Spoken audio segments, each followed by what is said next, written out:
The trees leaned inward, their skeletal branches clawing at the overcast sky. A lone backpack lay discarded near the edge of the ravine, its contents spilling out. A cracked camera, a waterlogged journal, and a charm bracelet engraved with the name Lisa. The police had ruled her death an accident, but the woods hummed with secrets, and the truth, like the fog, clung stubbornly to the shadows. Detective Clara Voss had reviewed the case file a dozen times.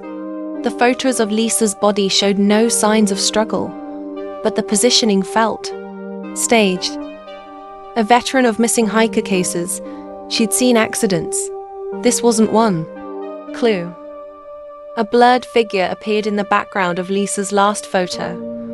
A man in a red plaid jacket, partially hidden by trees. The metadata was scrubbed. Voss traced her finger over the pixelated figure. "Who are you?" she muttered. Her partner, a cynical retiree named Harris, shrugged. "Probably a hiker." "Let it go, Clara. It's closed." But Voss didn't let go. She drove to the trailhead that night, flashlight cutting through the mist. Near the ravine, she found a cigarette butt Marlboro Reds. Lisa didn't smoke. Emily Cho, Lisa's college roommate, had been avoiding the family since the funeral. Guilt, maybe, or fear. 3 weeks after the death, a package arrived at her dorm. Lisa's undeveloped film rolls. The first photos were typical Lisa sun-dappled trails, wildflowers, a selfie with her brother. Then, frame 24. A shadowy figure reflected in a creek.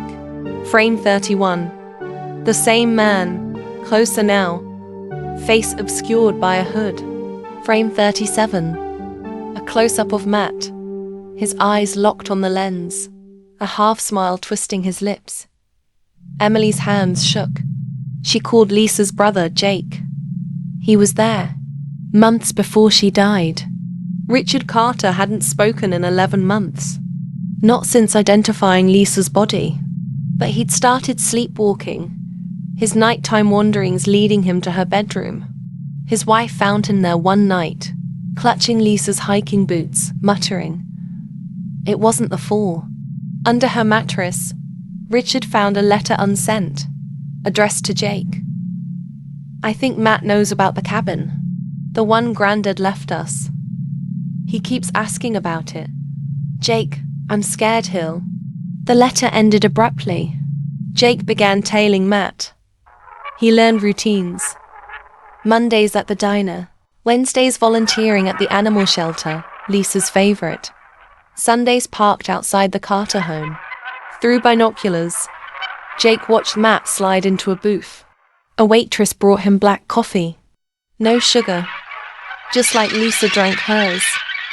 Then Matt did something odd. He placed a single lily on the seat beside him. "Who's the flower for?" the waitress asked. Matt smiled. "My girlfriend. She's shy." The family cabin, inherited from Lisa's grandfather, sat rotting in the Blue Ridge Mountains. Jake drove there after finding the letter. Dust motes swirled in the stale air. Lisa's sleeping bag lay crumpled on the floor.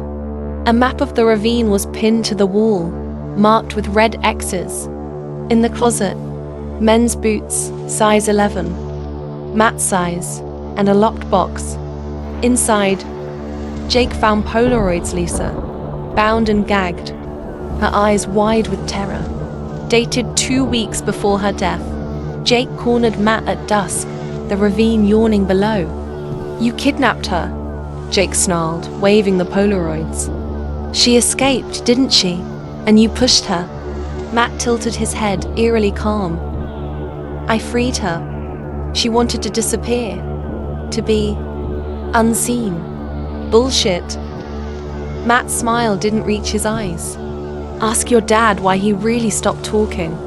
Richard, hiking the trail that day, had seen it all. Lisa scrambling up the ravine, Matt's hand gripping her wrist. But fear froze him. By the time he moved, she was gone. That night, Jake woke to the sound of Lisa's camera whirring in the dark. The developed photo slid out, the cabin lit from within. A shadowy figure stood in the window. Not Matt. Lisa. Her journal, left open on the desk, now bore a new entry. He's not watching. He's inside. And he brought others. Detective Voss returned to the ravine, flashlight beam catching something metallic, a locket, half buried in mud. Inside, a photo of Lisa and Matt, torn down the middle. As she stood, her radio crackled. Dispatch. We've got a body. Male, red plaid jacket. Matches your description. But when Voss arrived, the coroner shook his head. No ID, but look at his hands. Clutched in the corpse's rigor mortis grip. A lily petal. Fresh. The town agreed it was tragedy compounded by madness. But in the car to home, the cameras kept flashing. The journals kept writing. And in the woods, the ravine whispered its hunger. After all, accidents happen. But so do offerings.